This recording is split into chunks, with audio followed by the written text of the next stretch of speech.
જો તમે યુપીઆઈ દ્વારા પેમેન્ટ કરો છો તો આ અપડેટ તમારા માટે જરૂરી છે. જે પણ યુઝર્સ પાસે ઇનએક્ટિવ યુપીઆઈ આઈડી છે તેમણે 31 ડિસેમ્બર સુધી કામ પૂરું કરી લેવું, કેમ કે આ ઇનએક્ટિવ યુપીઆઈ આઈડીને ડિસેબલ કરવાની તૈયારી ચાલી રહી છે. તેને લઈને હાલમાં જ પેમેન્ટ રેગ્યુલેટરી એનપીસીઆઈએ આદેશ જાહેર કર્યો હતો.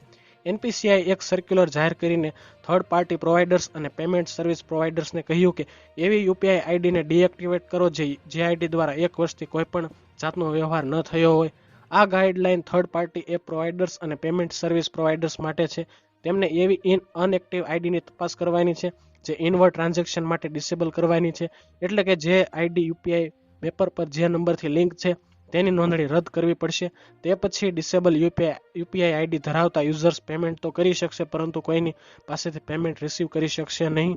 યુપીઆઈ આઈડીને બંધ કરવાનું કારણ યુઝર્સની સિક્યોરિટી છે. તો હાલ માટે આટલું જ રાખીએ છીએ. જો તમને અમારા વિડીયો પસંદ આવતા હોય તો વિડીયોને લાઇક કરજો, ચેનલને સબસ્ક્રાઇબ કરી બાજુમાં આવેલું બેલ આઇકન પ્રેસ કરજો, જેથી તમને અમારા વિડીયોની નોટિફિકેશન્સ મળતી રહે.